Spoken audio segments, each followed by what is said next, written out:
Okay, so in this video we're going to go over the foramina, the fissures, and the two meati of the skull. We're going to start with the foramina and just go right down our list.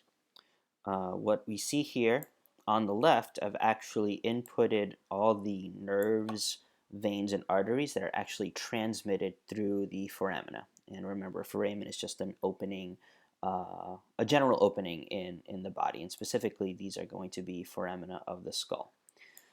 So the carotid canal is part of the temporal bone. So what we're going to do is that we're going to hide our parietal bones so that we can get a nice look inside.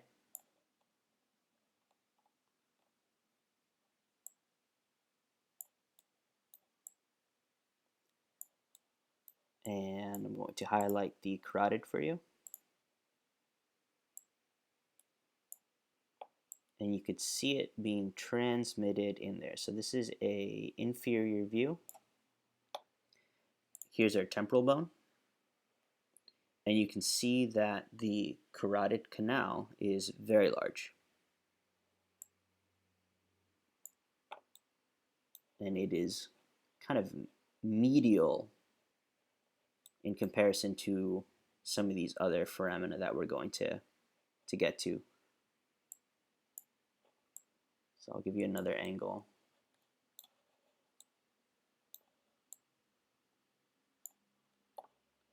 So it looks like it's medial to the styloid process of the temporal bone. And it is this large opening right there that transmits the carotid. And what's cool is that you can kind of see its other opening here. So that the carotid kind of goes right through. If we fade everything else, you can see it passing right through. So that's your carotid canal, carotid foramen. And if we look inside from this angle, you can't really see it here very well.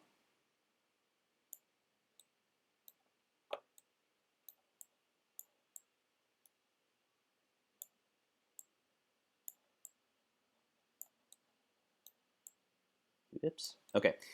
So the supraorbital foramen, or the supraorbital notch, is going to be this little opening right there, that little notch. And it'll be part of the frontal bone. And it's going to lie right at the very end of the supraorbital margin, which runs along there. And there you have your notch. And that is going to transmit a few of the relevant nerves and arteries. This should be the supraorbital nerve.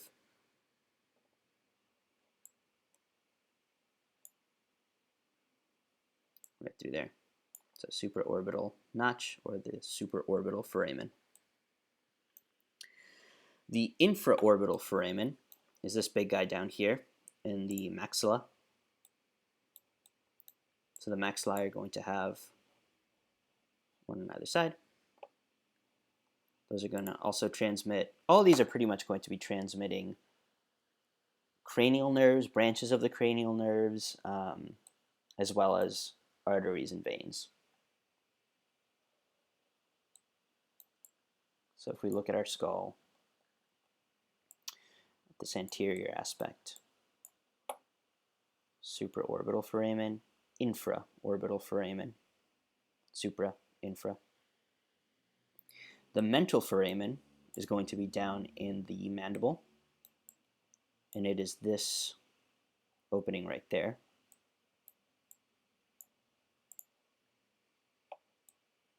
It's a little more apparent when you have those nerves and vessels that are coming out of it.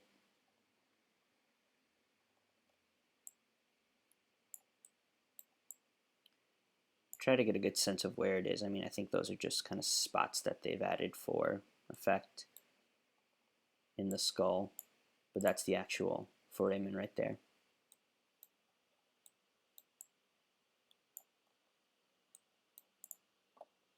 Supraorbital notch, infraorbital foramen, mental foramen. So now the next 5 foramina are going to all be associated with the sphenoid bone. So here's our sphenoid. And what you're looking at here in the superior view, these are the pons, all this kind of whole general area there. So kind of your brain stem and eventually your spinal cord is being transmitted right there. And I put that in here because a lot of these nerves that pass through these foramina are cranial nerves and branches of the cranial nerves. So zooming into our sphenoid bone, our first one is the foramen rotundum, which you can kind of see these 3, 1, 2, 3 foramina right there. And those are going to be our rotundum, ovale, and spinosum. So the first one is our foramen rotundum, which is this guy right here. And that transmits the maxillary nerve.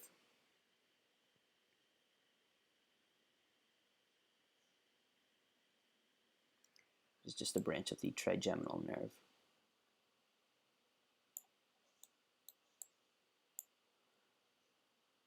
Our next one is the foramen ovale. So right there, oval. On this side here, you can see it, whoops. Also transmitting another branch of the cranial nerve, I'm sorry, the trigeminal nerve, which is this guy right here. See how it branches off into the foramen rotundum and spinosum. Rotundum, spinosum. And then our next one is the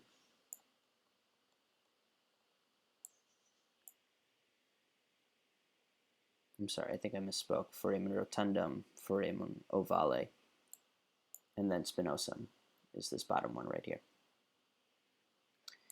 That's going to transmit other branches of some cranial nerves in addition to meningeal veins and arteries. And these are actually going to be structures that we're going to learn later in the course. So kind of useful to see that right now, and how they're transmitted through the foramen spinosum. I'm also just going to isolate the sphenoid bone so that you can get a sense for the many foramina that we're going to see here. So rotundum, ovale, and spinosum.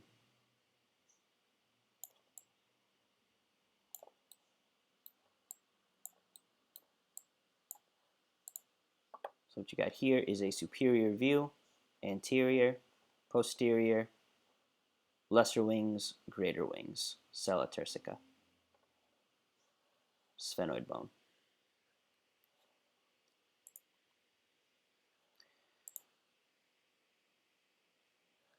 The next one is the foramen lacerum, which is kind of medial to the 3 that we just went over. Also, quick little acronym, ROS, ROS, ROS, rotundum, ovale, spinosum. This right here is the foramen lacerum. Part of it is usually closed off by cartilage in real life or in living life, during life. But then part of it does, well, the foramen lacerum itself doesn't transmit the internal carotid artery, but the artery does pass superior to it.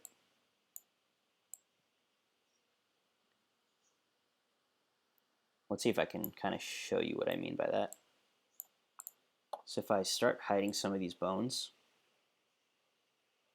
let's get rid of the sphenoid.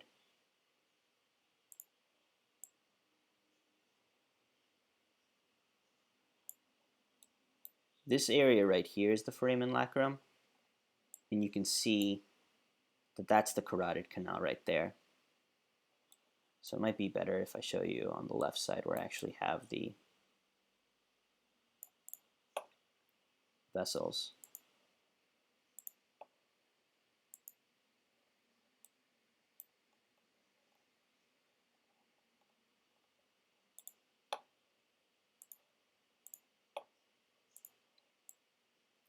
Cool, so this area right there is the foramen lacerum, and that's the carotid canal.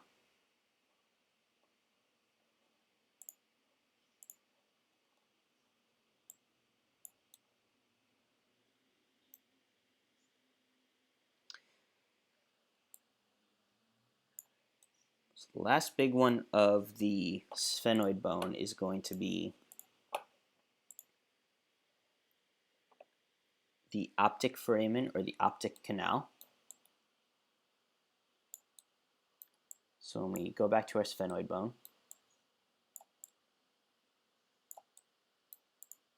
that guy right there, the optic canal, or the optic foramen, are these ones that are kind of superior to all the other foramina. And of course, they're going to transmit the optic nerve.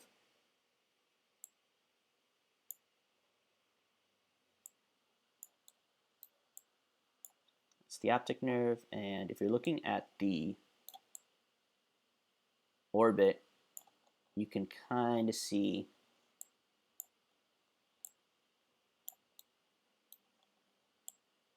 the opening right there. So that's the optic foramen, or the optic canal. We'll get back to what these big guys are very soon.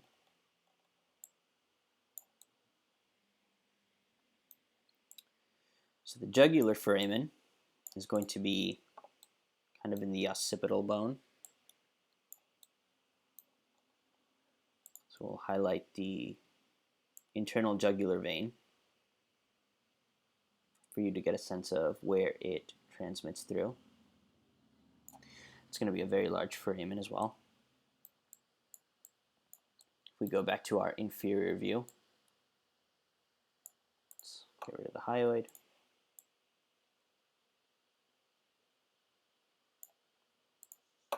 We'll get rid of the atlas and the axis.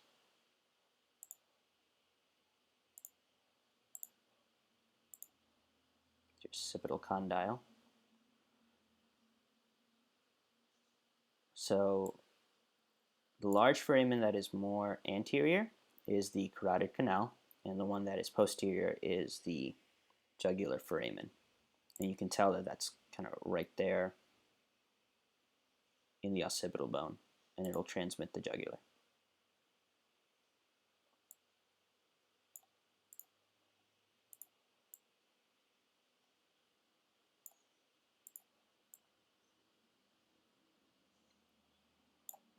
So when you're looking at the skull from a superior aspect, it is essentially that foramen right there.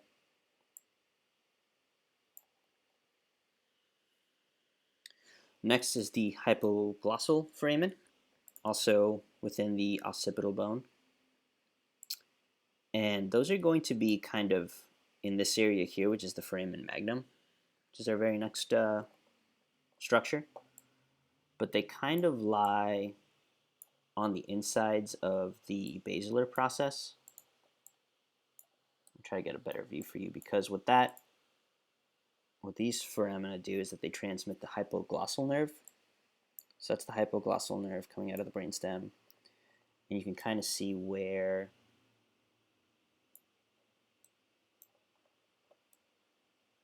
it enters and transmits through. That's the hypoglossal foramen. Here it is on the right.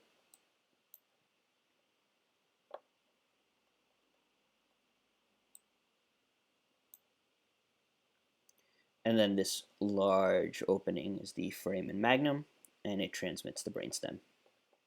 So kind of in the same area, you have the foramen magnum and the hypoglossal foramina. The carotid foramen was shown to you before. Carotid canal, right in there.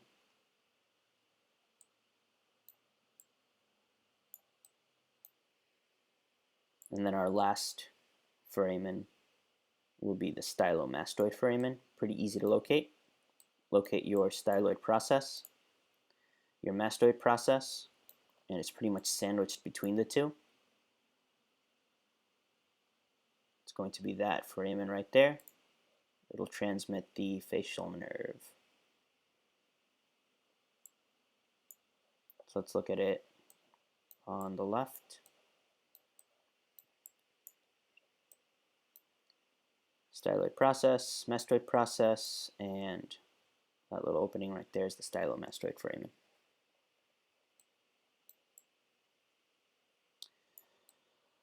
Next, we'll look at the fissures. These are associated with the orbit. Fissures are very deep grooves or furrows or just kind of natural divisions. And indeed, they're pretty large. This very large one right here is the superior orbital fissure. And this bottom one is the inferior orbital fissure. These are associated with the sphenoid bone. We'll tie the occipital bone and get in here. And the superior orbital fissure is going to transmit quite a few nerves.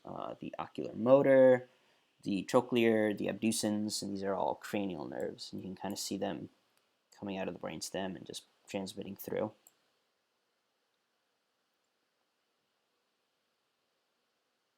So to give you a sense of what you're looking at here, we're at a kind of a posterior view. That's the optic canal, the superior orbital fissure, foramen rotundum, foramen ovale, foramen spinosum, foramen lacerum.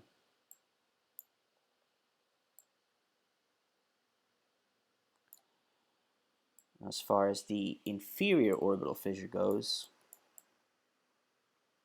kind of see it better here, and that will also be transmitting a nerve.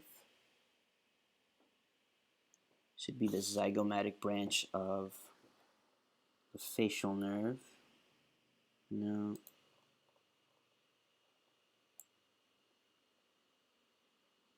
Right, I don't think I can highlight it, but I think these two views kind of give you a good sense of the superior orbital fissure, kind of like a boomerang shape, and the inferior orbital fissure, kind of looks like a shoe pointing outward. Finally, we have the internal auditory meatus.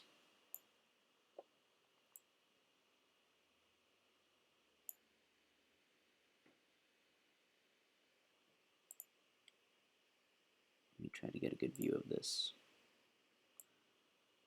Alright, so the internal auditory meatus is pretty much going to be in the temporal bone. And it's going to be these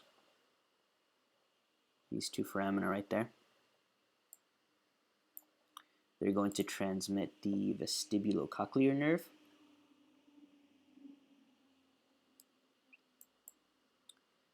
And the external auditory meatus, can't miss it. It's a massive opening right there. And that's what a meatus is. A meatus is kind of like a larger kind of opening in the body, or a canal. And that's kind of superior to the styloid process and mastoid process. And your ear canal is essentially held within the external auditory meatus.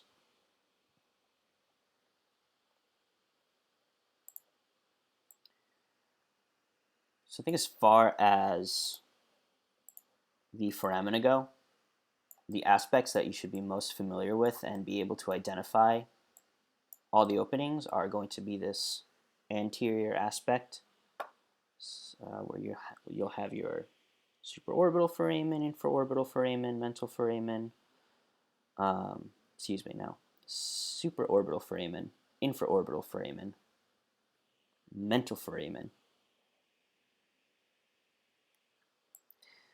you'll want to know this inferior aspect so that you can point out your carotid canal, carotid foramen, jugular foramen. For a lateral aspect, be able to identify external auditory meatus, the stylomastoid foramen, and then another important aspect will be the superior aspect with the parietal bones kind of taken out of the picture. Let's get rid of the frontal bone too, and be able to identify the foramina of the sphenoid bone as well as the fissures. Remember ROS, ROS, rotundum, ovale, spinosum, lacerum, optic canal, superior orbital fissure, foramen magnum, can't miss it, hypoglossal foramen, jugular foramen, internal auditory meatus.